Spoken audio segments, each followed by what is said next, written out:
솔직히 말씀드리겠습니다. 최근 몇 년 동안 대한민국에선 부동산 증여하기가 너무 어려웠습니다. 제가 최근에 접했던 사례 하나 말씀을 드리면요, 이분은요 부동산을 수백억을 가지고 계신 빌딩을 갖고 있는 회장님이 아니에요. 그냥 우리 주변에서 흔히 볼 수 있는 겨우 한 7억 원 정도 되는 아파트를 가지고 있는데, 이 아파트를 자녀에게 증여를 하려는 우리 주변에서 흔하게 볼 수 있는 이런 부모님이었습니다. 그런데 이 부분에 있어서 국세청에서 어떻게 했는지 아세요? 국세청에서는요, 우리 이 아파트 가격을 다시 한번 평가를 해보겠습니다 하면서 직접 감정평가를 다시 해서 다시 의뢰해서 가격을 올렸습니다. 이제 그 7억 원짜리 아파트까지도 감정평가를 소급해서 우리가 평가를 하게 되었다는 거예요. 이건 좀 너무하다는 생각 들지 않으십니까? 이게 바로 지난 몇 년 동안 국세청에서 이렇게 진행을 했던 꼬마 빌딩 등 감정평가 사업이었어요. 우리가 신고하는 기준시가라든지 공시가격 이런 거를 인정하지 않고, 이걸로 신고하면은 인정하지 않고 우리가 다시 감정평가를 해서 시세에 맞게끔 세금을 거둘 거야 라는 거예요. 이렇게 증여세를 신고할 때, 증여를 할 때 기준시가나 공시가격에 맞춰가지고 증여세를 신고를 하면은요, 국세청에서는 이걸 안 받아주고 다시 평가심의위원회를 열어서 감정평가를 다시 해서 그 금액으로 추징을 하게 됩니다. 이게 무서워서 그동안 증여를 하고 싶어도 증여 무서워서 하지 못하고 발만 동동 구르셨던 분들이 많으셨었어요. 하지만 이게 바뀌었습니다. 결론부터 말씀드릴게요. 국세청이 현재 졌습니다.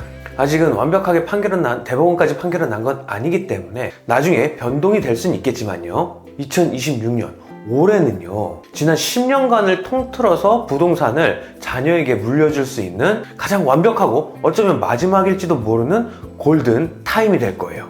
왜냐고요? 국세청 내부에서 심상치 않은 변화가 두 가지가 포착이 됐습니다. 그 첫 번째는요, 우리가 무서워했던 이 감정평가를 다시 하는 이 예산이요, 30%가 삭감이 됐습니다. 즉, 국세청에서 현재 돈이 없어서 세무조사를 못한다라는 거예요.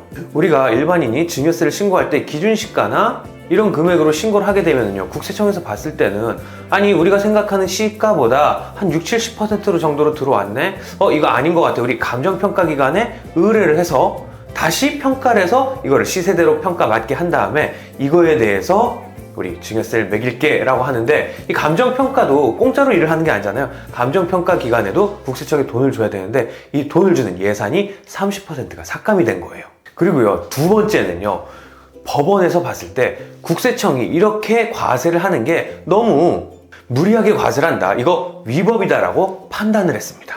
오늘 이 영상을 끝까지 보시면은요, 국세청이 이 칼날을 피해서 세금을 절반으로 줄일 수 있는 안전지대가 어디인지, 그리고 남들보다 먼저 이 기회를 잡으려면 당장 내일 무엇부터 확인해야 되는지 2026년 증여 시크릿을 전부 공개하겠습니다. 부동산을 가지고 계신 구독자분들은요, 오늘 영상이 증여세 수억 원을 아낄 수도 있는 영상이 될 수 있기 때문에 끝까지 집중해 주세요. 먼저 상황부터 한번 정리를 해볼게요. 우리가 아파트 같은 거를 자녀에게 증여를 할 때는요, 매매 사례가액이라는 게 있습니다.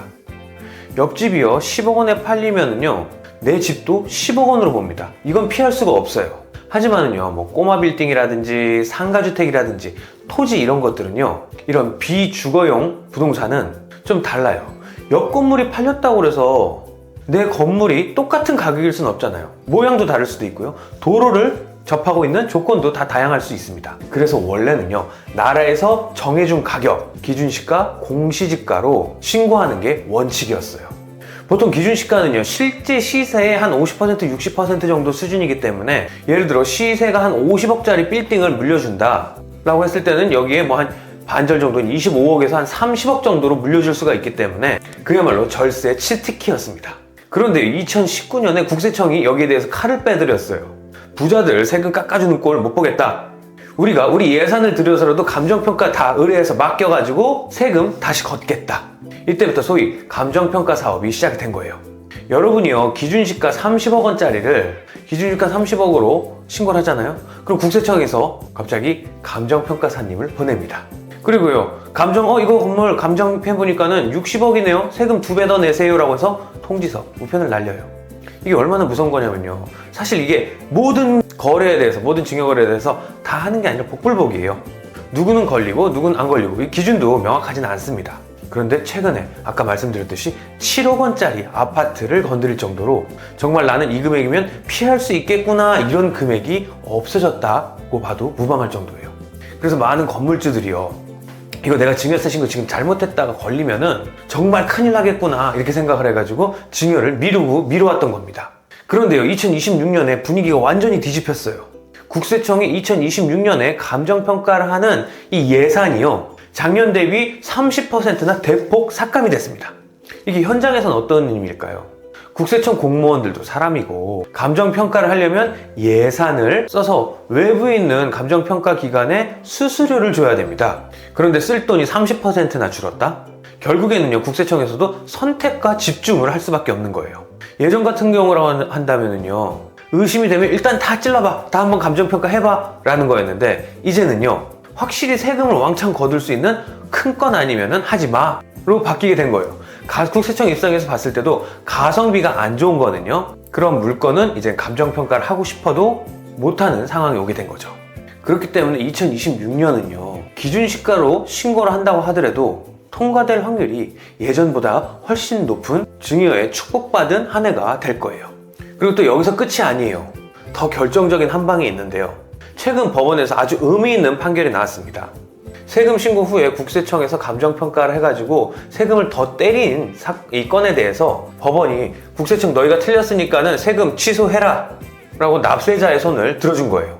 어찌 보면 예측 가능성, 납세자의 예측 가능성을 침해했다라고 볼 수 있겠는데요, 쉽게 설명해 드릴게요. 납세자 같은 경우라고 한다면요, 법에서 정해진 대로 기준시가로 성실하게 신고를 했어요.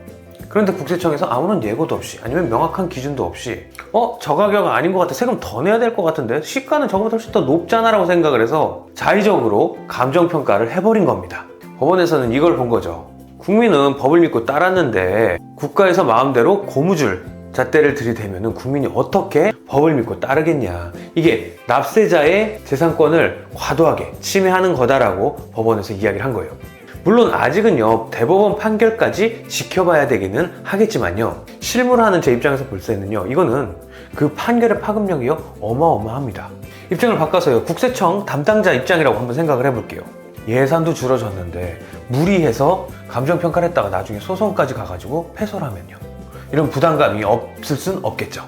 그래서 적극적으로 이렇게 적극적이었던 과세 행정이 좀 위축이 될 수밖에 없는 시기가 바로 2026년 지금입니다. 2026년 지금이 바로 행정적으로 약간의 공백기라고 볼 수도 있을 것 같아요. 자, 여기까지 들으시고요, 와 그럼 나도 내일 당장 기준시가로 해서 신고해야지 이렇게 생각하시면 안 돼요. 절대 그러시면 안 됩니다. 제가 오늘 기회라고 말씀드렸지 무법천지라고 말씀드린 게 아니에요. 아무 대책 없이 덜컥 그냥 신고를 했다가는요, 국세청이 아직 가지고 있는 크진 않지만 적은 예산에 첫 번째 타겟이 돼서 문제가 될 수도 있어요. 그럼 어떻게 해야 되느냐, 신고하시기 전에요, 반드시 세무사님을 통해서 유사 매매 사례가액이 있는지 없는지와 함께 먼저 사전 검토를 다 하셔야 됩니다. 여러분이 가진 건물이, 아파트가 아무리 낡았어도 바로 옆에 비슷한 게 있는 게 팔렸다, 최근에 비싼 가격에 팔렸다, 그럼 국세청에서는요, 그 가격으로 세금을 매기게 될 거예요.